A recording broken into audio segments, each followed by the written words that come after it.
great to be here again, here having this session, each and every one of you and those that are viewing with us in this conversation.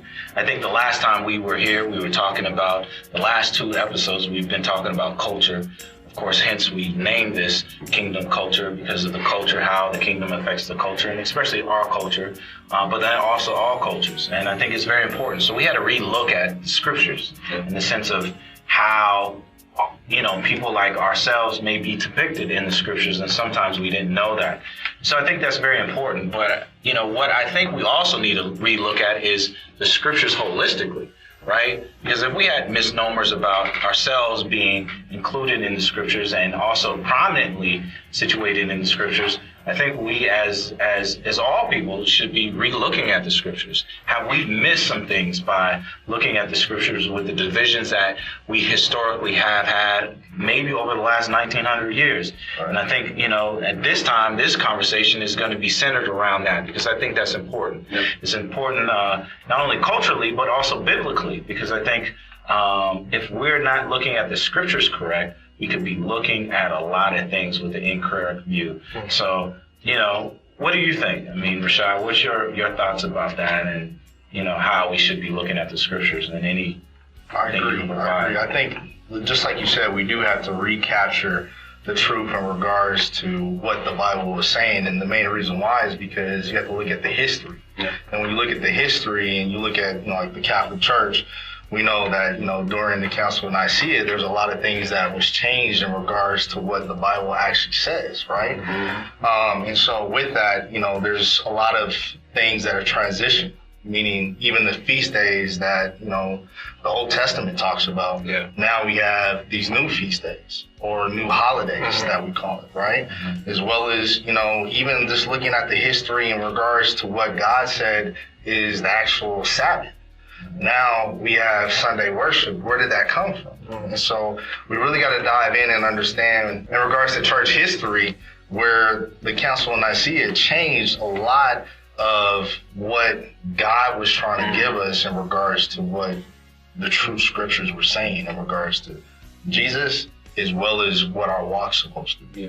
So I think, even just looking at myself, when I was growing up, I was raised Catholic. So I got a chance to really see a lot of disconnect in regards to what I was learning by going to church with my dad and going to a Catholic church. So going to the AME church, African Methodist Episcopal, which was Bible-based, and then going to a Catholic church where we read a missalette and a catechism.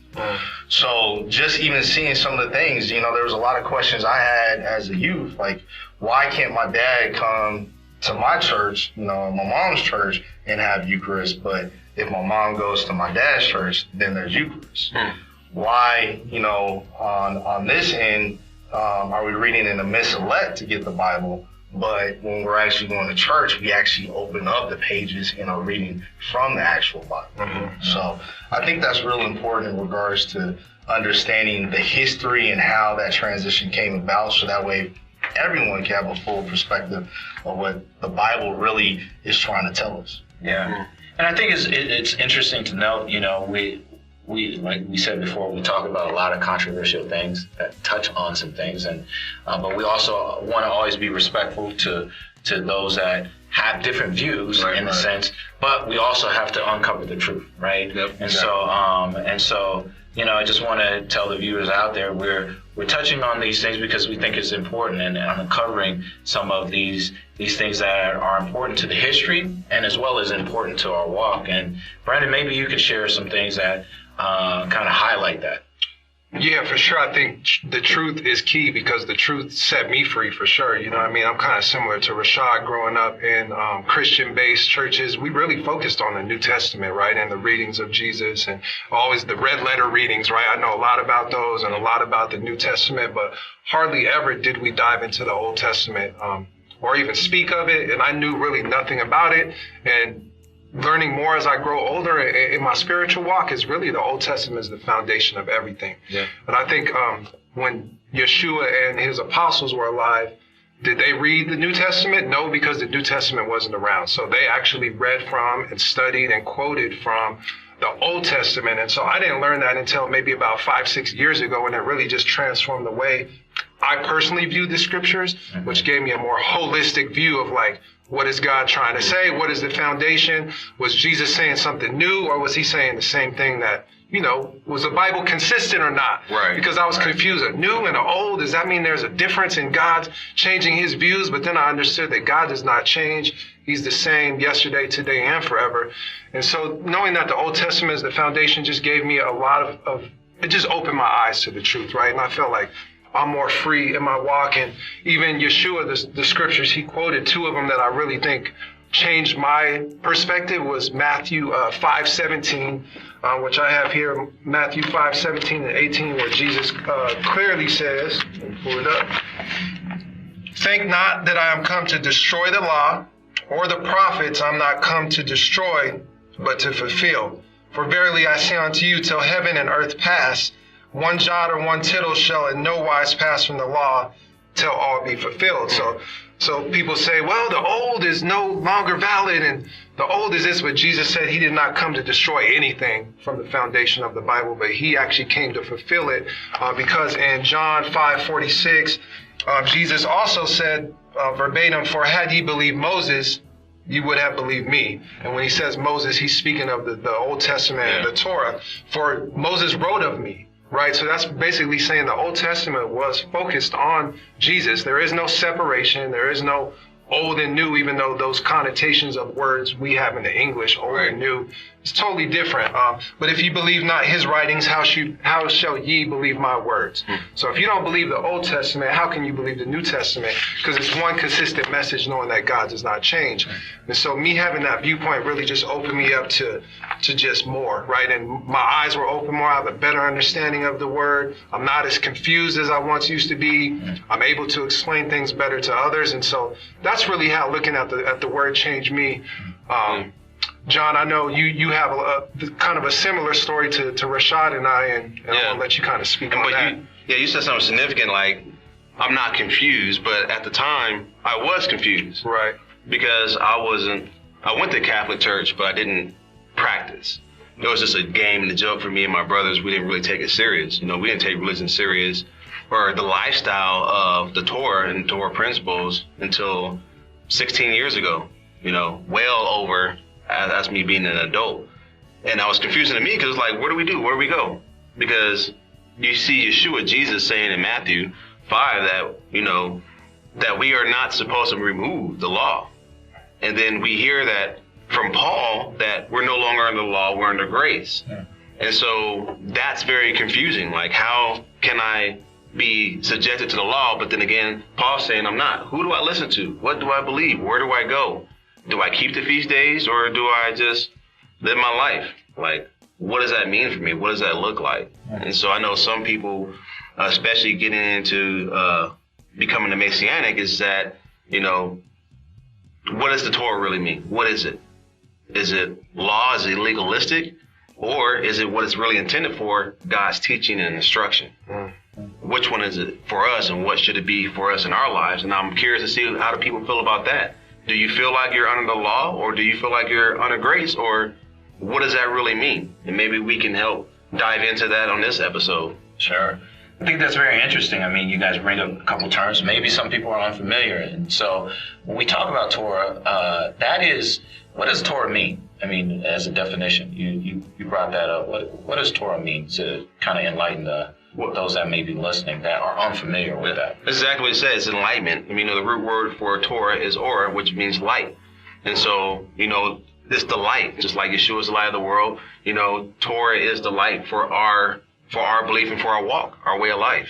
You know, it's not a law, it's not legalistic. It's how we should live. It's our lifestyle. Is there a technical definition in our scriptures? Is that a new book, or where do we get the Torah from? Well, if you were, I would be careful on that one. Well, the definition really is, it's everything from Genesis, Bereshit to Revelation. It's the entire Bible. And as you guys were saying, you know, the disciples didn't have Luke, John, because they were Luke and John. You know, they had, you know, the first 5 books. They had the laws of Moses, or the books of Moses, shall I say. And then they had the prophets and the writings. You know, that's what they were teaching on, and that's what Yeshua spoke on when he went to the synagogue and gave his first message. You know. So you mean to tell me, let me just correct me if I'm wrong. So you mean to tell me first century, during the time of Yeshua, they only had what we call the Old Testament? That's correct. You're correct. Yeah. That is very correct. And by virtue of what you're saying is, he said that he didn't come to destroy it, but he came to fulfill it. Exactly. So does that mean fulfill meaning end it? Or what does that mean?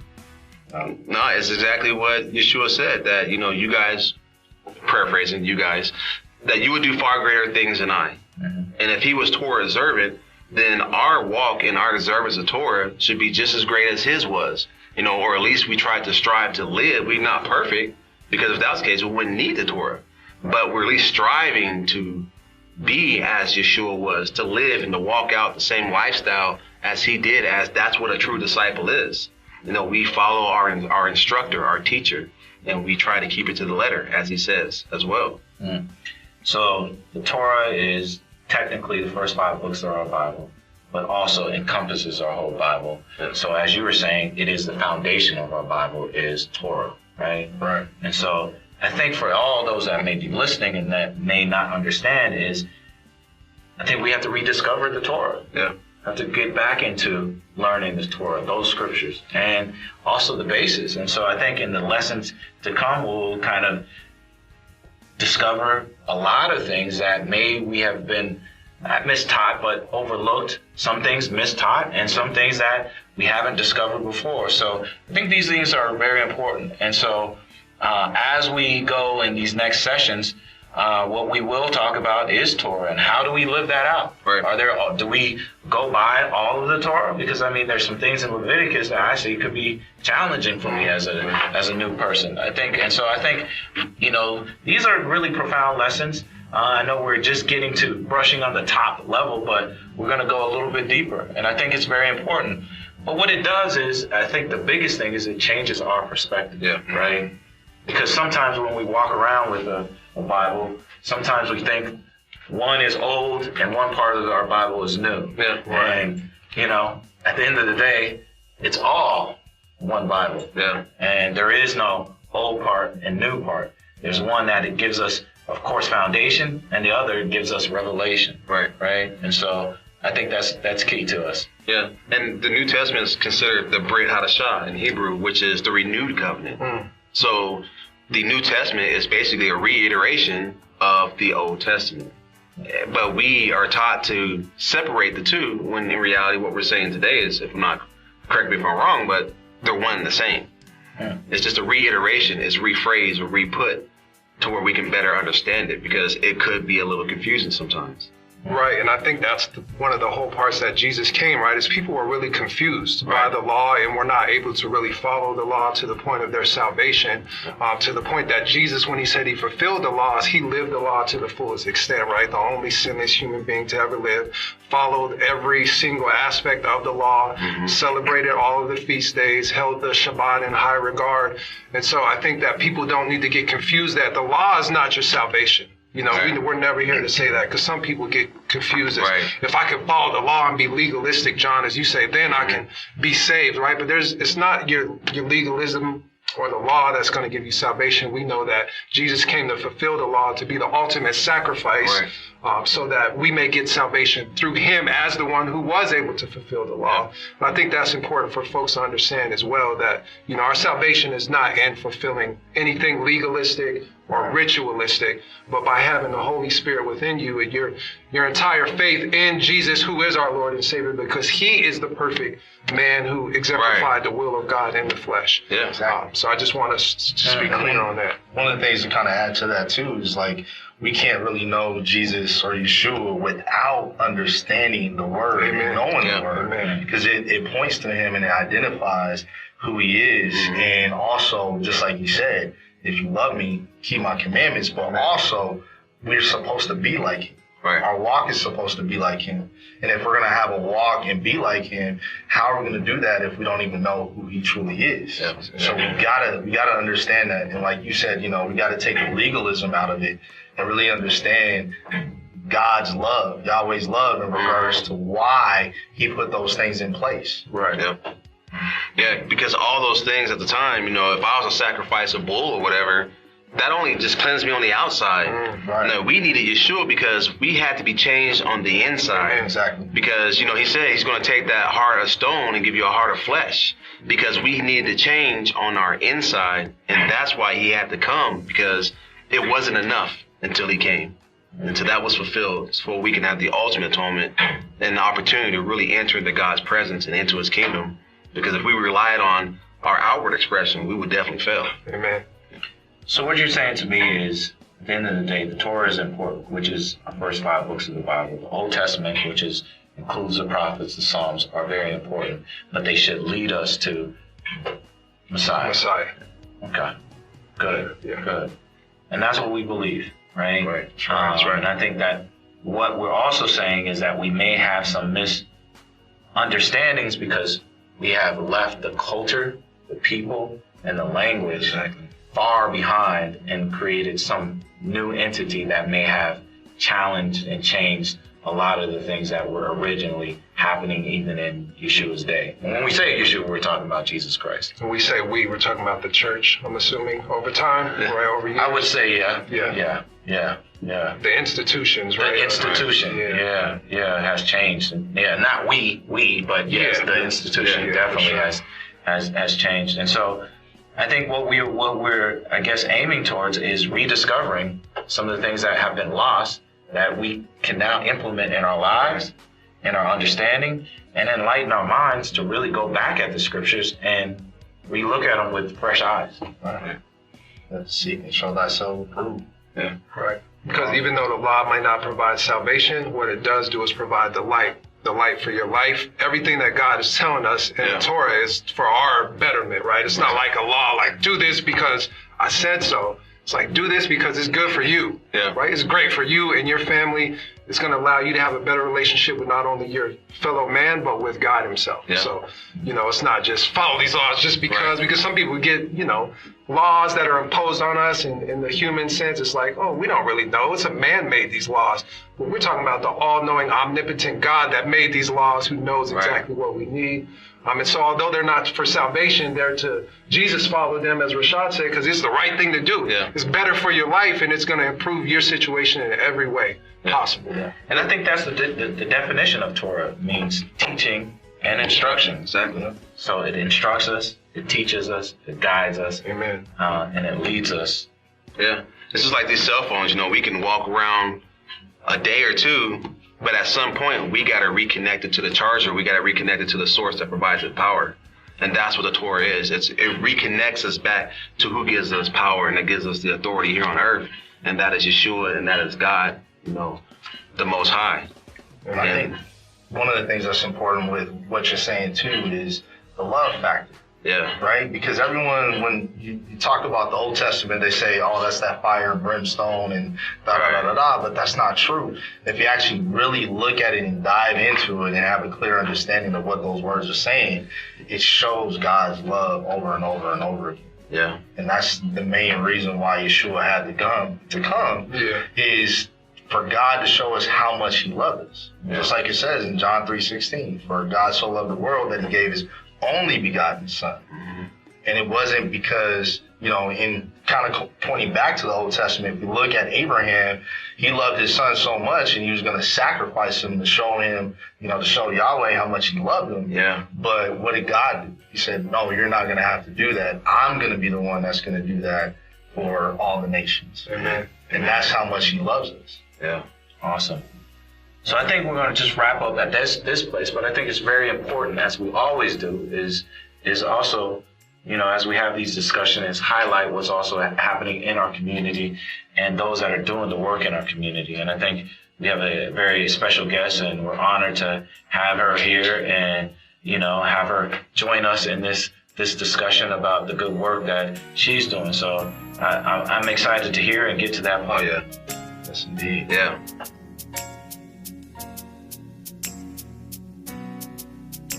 special part of our program where we always have a special guest, and today I'm delighted to have a very important and special guest. And Rashad, if you can do the intro for us. Yes, indeed. So we actually have our president, Madam President for the Denver NAACP, Ms. Sondra Young. And so, Sondra, we thank you for coming today and sharing a little bit about yourself. Can you tell us a little bit about your background and how you actually got into the work that you're doing in regards to community? Okay, so I have a real southern footprint. So I'm from a place near Memphis.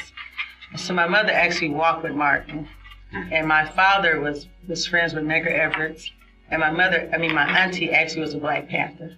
So civil rights is deep in my roots. Like, we do civil rights. And so, always growing up in the South, we seen my grandmother pick cotton. I had a brother. We were all born at home because we weren't allowed to go to the hospital. Actually, my older brother died because it was a white-only hospital. And so my mother became the first Black nurse in our region because she could not lose another child to the system. And so, growing up like that and coming to Denver, I had never attended schools, unfortunately, with any kids that did not look like me. So when I got to Denver, I thought I was pretty fly, only to realize they weren't wearing braids up here like that. I was like, yeah, not so fly. But so all my life I have just been entrenched in that, and we come from servitude, being in ministry. My mother was a minister, my uncle's a minister, my grandfather's a minister. Maroon knows my family, we have always been in ministry. And so being in ministry, you're taught servitude. You're taught to serve community and to fit in any way that you can. And so before getting into this work, I've been an investment banker. I was a manager for Kid and Play. I worked for so many people doing so much work. But one day I get a call from my uncle, and he's like, hey, he's the pastor of Now Faith, Pastor Leon Emerson. He said, we really need to do something different in community. And at the time, I was trying to leave my husband. And I was like, this would be a great segue to do something new. So I was like, let me come and really be able to make you a 501c3, like write your paperwork, see how you really want to engage in community properly, because you have so many churches that this what they do. They do God work, which is good work, but to actually do it on another level. And so it took a huge pay cut. My daughter was actually going through, my daughter has a half a heart, and so she was going through several surgeries, so I needed the time off anyway. And so I got in the church, and I got in this church, and I developed this program called Colorado Council for Urban Youth Development. And I think that's where I met John at. And so we started doing all kinds of tutoring programs, and I was out talking as much as I do often. And this guy said, I have some money to give to a reading program. And I was like, well, looky here. So I developed a reading program in my Belleville area, and we employed, it was the first reading program we had ever had in that community. And we employed like 20 kids, high school kids, who paid them like $10, and then got retired teachers to come and teach kids, from 5 to 12, just a half a day, and that was free. And then if they wanted to go from 12 to 3, we charged them $20.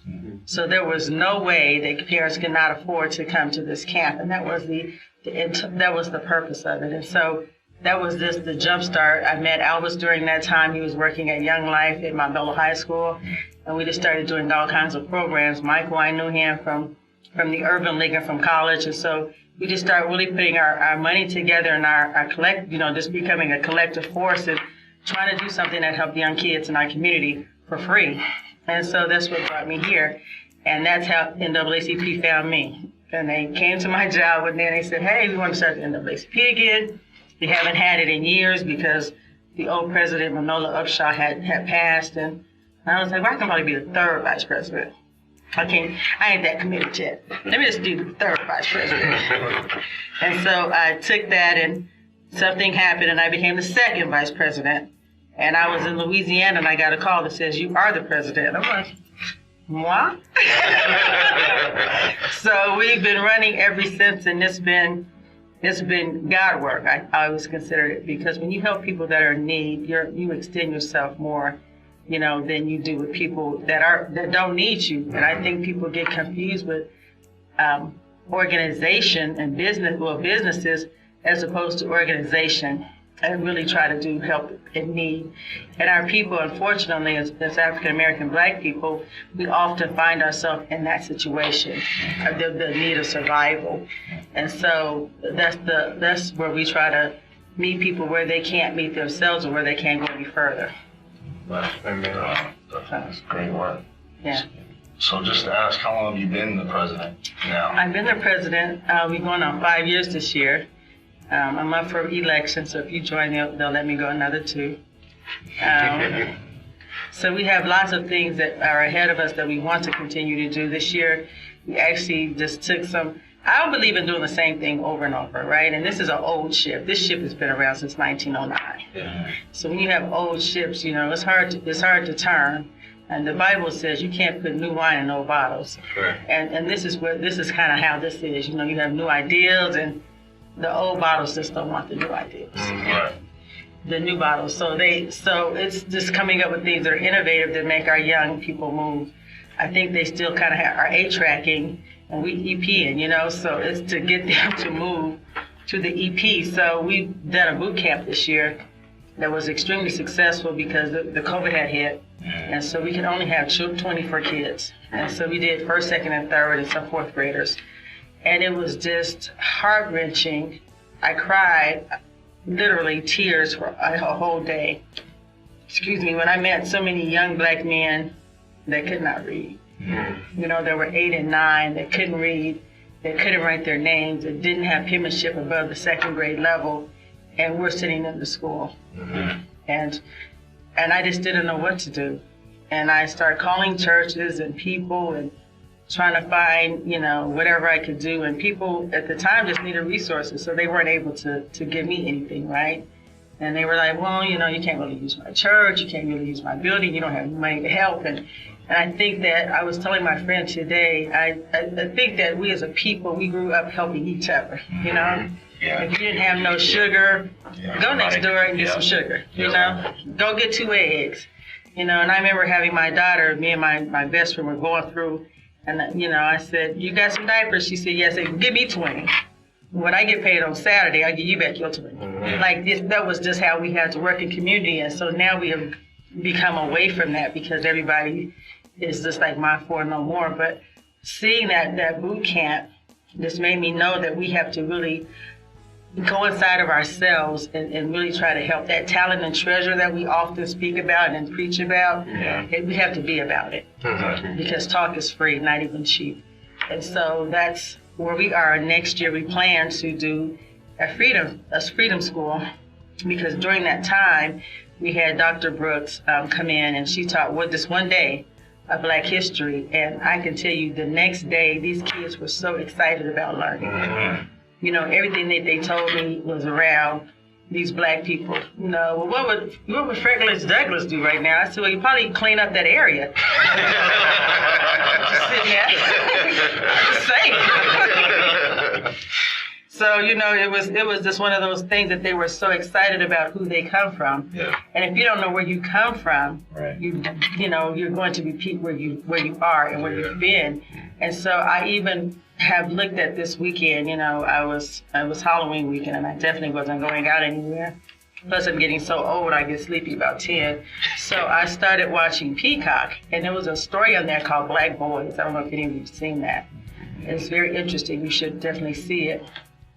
And it was around a football player. I can't remember his name, but he was just talking, like we have all these Black boys that have no mentorship. And these were Black boys actually speaking for themselves. And they were like, what would you want from someone? And these are all African-American boys. And they said, just a mentor, just somebody that's like a father figure, somebody that we could talk to tell about what happened in school, or to explain this manhood that's coming up that I don't know how to explain. So I have a whole bunch of babies, and I don't know what to do with that because I have never been taught how to love a woman or how to respect a woman. So I called my sister, and I was like, girl, how are there so many fatherless kids? Where are these fathers? what happens to them? Yeah. And I think that's a question that we need to explore. Like, where are these daddies? Yeah. Because everywhere you look at, someone says they don't have a daddy. Where are they at? Are they in jail? Are they deceased?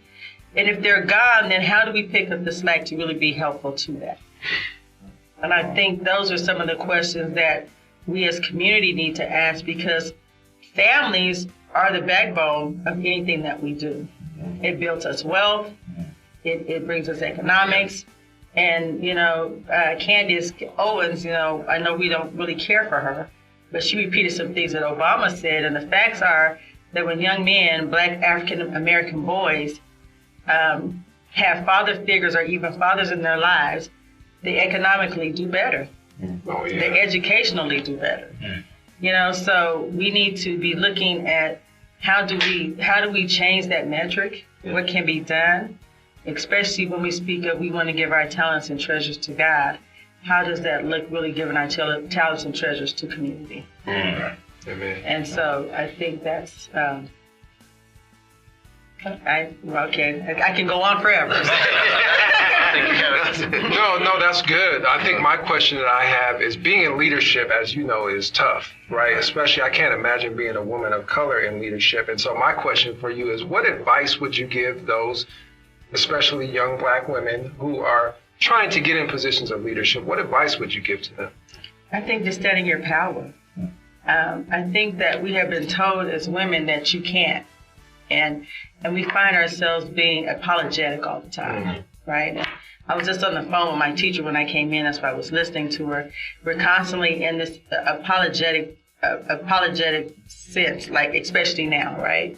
And so when we're talking to our friends regarding what's going on in the community, and we have these allies, we are constantly like, well, but that's just, and but we have to just be solid where we're at, right? And know this where we're at.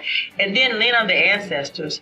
I think sometimes young women have come up to think that we don't need our ancestors. We don't need their wisdom. We're doing it different. We're doing our thing. We live in our truth. But our truth comes from them, because these are women that went through way more than us, right? And have survived. And even if we go back to the Bible, because, this is a Bible group, I could say all this, and it's so great. The Bible says that older women teach the younger women, even how to be wives to your husband and mothers to your children. And that's what you need. Like, they have a story that's phenomenal, right? And if we don't understand the strength that they had, for my mother to go to school and be the only Black person in her class in the South, that's an incredible strength. Right. And so she taught me that strength. My mother died when I was like a sophomore in college. And so I had no choice but to sink or swim. But I pulled all that strength that she had taught me, and I've been swimming. Backstrokes, deep jumping off. Sometimes doggy paddling. Yeah, that's all of that, right? So I think that we have got to learn to appreciate that. We have to look at women like Harriet Tubman. We don't have to go that far, right? We can look at women like Dinah Carroll, who kicked the doors in our own city, Syl Morgan Smith, Terry downtown. What's Terry Nelson at the library? Just the Walton Street Cafe, just coming and saying, we're going to do, and making that happen. And so I think that we teach our young women to live in their own power and to understand your own strength, and don't let people beat you down. And you don't have to agree. And I think everybody has something in them that is God-given to make you perfect. Amen. You are perfect in something. And it may not be what you wanted to be perfect in. You may be the perfect shoe shiner. But you're perfect in something. And to use those perfect gifts to move on and to teach.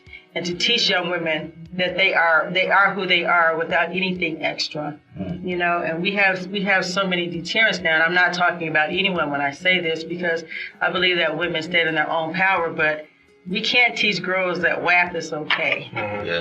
We have to teach them that they're bigger than WAP.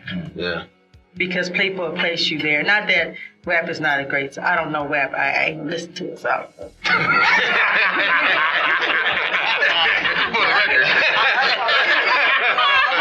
Talking about this sound right. So I want us to know that they're bigger than that, right? And And I think right now, in a time where we have reality TV that really forms our opinions and informs our young women, it's imperative that we that are not on reality TV really set the standard and say that's really not how life goes, right? And it's just not even for women. It's just overall that we teach even young men. That's not how life goes. So we teach young children that you have to be globally minded. Like if you want to get out the hood, you can't be out the, like we start on the back, right?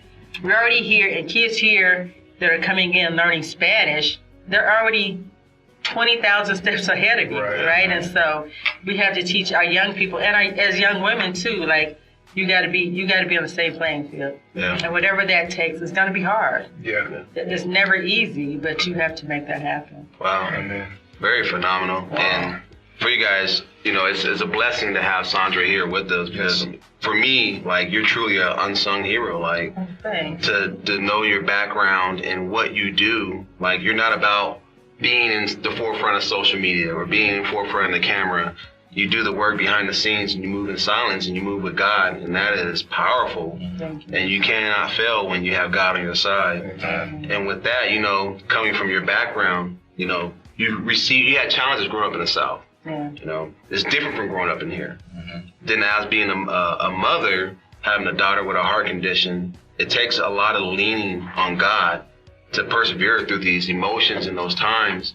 So for the young men and women who are watching this cast, what are some scriptures or some spiritual things that you had to connect to help get you through your trying moments in life, and how has it helped you today? Every morning I get up and listen to 2 songs, well 3 songs. First I listen to Speak to My Heart, because God's discernment tells you where you need to go and what you need to be and how you need to show up there, right? That's all discernment. So if he speaks to my heart, then I can hear it. Then I sing, Power Belongs to God by Hezekiah Walker, and I holler through the house and I shout a little bit. Scoot across the mirror. And then I sing John P. Key, I Made It Out All Right. That because no matter what happens, I'm going to make it out all right. You know, COVID came, I was shocked, I was hurt, I was like, I am in industrial psychologist, so I work with people. Like my conversations are with people. It's with solving, you know. And when you can't meet with people and touch people, and Rashad knows every time I'm talking to somebody, I'm like touching, you know, to him. I'm always like, yeah. So it's like when you don't have that, and you find yourself really not in a job, right? And you're like, gosh, I have this house payment and the car, and I see some smoke coming out of it. Go pour some oil on this little car, and then you realize that all your help comes from God. Like you don't have any other choice. Like you can't reinvent anything. Like, you know, God gives you the sense to reinvent yourself. And there were times that I could say, okay, this makes sense. So I started a doggy tutu line during this time. I cannot say the name because it's a Christian station. But I started a doggy line, and it actually kind of took off really well. And so we've been just doing like what we find ourselves to do, find our hands to do, right? And I think most of it, like I said, is just around ministry, because I think that we put different names on what ministry is. Like, you know, it used to be ministry, now it's committees. You know, we got a special committee. That's just ministry, child. And we find new names for it, and it's just the work that God has called you to do, right? And I had to give a speech the other day, and I was telling my group, I may not be the best leader, but Hitler was a leader. But what I am is a great shepherd, and I'm a great shepherd because I know who you are. And a shepherd walks in empathy, right? And he walks in compassion, and he walks in knowledge, and he says, oh, okay, Rashad, you didn't eat today. Let me make sure you're okay. You know, or Haroon, how you feeling? You know, and how can I help to get you where you need to be? And so I think that, you know, that's where I pull my strength from, because I know that I have shepherdship in me, you know what I'm saying? And I want people to do well, no matter what. And if you call me at 8 o'clock and say your kids ain't got no backpack, I'm getting up and I'm coming to give them a backpack, because that's what shepherds do. And I think that's how I make it out. Those are my daily confessions, you know. And Because, sometimes I have a problem with cussing, so I had to sing about it. So I have to sing instead. So I get up every morning, and that's my mantra every morning, to sing, speak to my heart, because I honestly believe that it's all about, His direction. Yes. And you speak big about community. How can the community and the people that are watching, how can we support what you're doing, and what do the needs or support the needs of the NAACP here in Denver? Like, how can we help as a community? I think this volunteering, we have 6 different pillars that we go by. We have an education pillar, we have an economic pillar, we have a social justice pillar, we have an environmental justice pillar, we have a veteran affairs, and we have one more, health. And so all of those are so important right now, right? As we look at the elections that's going to happen tomorrow, especially when environmental justice comes, and we have not, as a people, been indulged in that. And we don't realize that our footprint is very different these days, and we need to be indulged in how they handle us with environmental justice. And when they put things on us and they don't include us, but we're there, right? They do this by us, but not for us but not by us all the time. Yeah. When we look at some of the laws that are coming up, and we need to make sure that we have people there. And so having volunteers that are willing to do it. We write over 1,000 letters to inmates every year, trying to find solutions for when they get out, and try to work on recidivism. And we always need attorneys, pro bono attorneys, especially in discrimination, because we have so many people being fired from school. And housing, people being put out of their homes. There's redlining that is serious and that we don't think about because we don't see it, right? Because some of us have money. And so we don't see the redlining that goes on in communities. And so those are the type of things, or education. We have an education program. We love to have teachers and people that want to do after-school tutoring, do that in there. And just economics is really, like, we did another thing. This I'm just saying things that we've done recently. We did a OSHA 10 training for free. And we registered all these African-American Black men. And that was not what was showed. That's not who showed up, unfortunately. Wow. And it was kind of disheartening, because some of the ones that showed up, I asked them the next day, like, you only had to be in this class 7 days to get a certification. They were like, well, tomorrow's my birthday, and I'm thinking, well, you're 43 and live with your mother. I think you can skip that party and finish this class. Yeah. But that's just not how their mentality is, and so we got to figure out a way. Even talking to one of the police chiefs, not the police chief, the sheriff, the fire department, there's only 4% of Black men on the fire department out of 1,000 people. Wow. That's incorrect. Those are good paying jobs that have really good insurances on them and benefits. And so we need to be able to train our community how to take those tests. And there's small things like that, like making sure that we're in nursing programs. And so we have all kinds of ways for you to volunteer. Yeah. Yeah, I'm like your mother. If you ain't got nothing to do, I'll find you something. We'll definitely find something for you to do. So, yes, please join us and grow. It's only $30 a year, I believe. You can go to NAACPdenver.org. And we have $30 a year, or you can do a membership for $750 or $5,000 or $1,500. Your organizations can join for $5. You can definitely make donations for all volunteers. And so sometimes people don't realize that we're volunteers. And they call in like, why aren't you here? Because I'm at my job. So, they don't understand that we're all volunteers and no one gets paid a salary to be there. And so we work, I probably work like 60 hours for free a week, so that's a lot to do. So to have people's hands, stretched to help will be very helpful to us. All right. Wow. Well, we thank you so much. I mean, it's an honor for us to for have having you me. here. Thank you. Just to hear your story, your vision, and as well as your advice for other leaders, and also just the work that you do. That we're thankful. So as we close this out, we hope everybody tunes in to the next time, and as we dig a little bit deeper. Thank you all. Yes, thank you. Yeah, thank y'all. Remember, talk ain't cheap. Talk is free. Free. That's what I learned. On another note, praise and worship is priceless. Yeah, that's what's up. Thank you, God. Definitely take time to share, the link. Visit us on Facebook at Kingdom Culture, but definitely get the word out so that way we can spread this word to others that are searching and trying to find the truth. Yeah, and definitely join the NAACP Denver chapter because the donations do count and your voice does matter. So make sure you vote. Amen.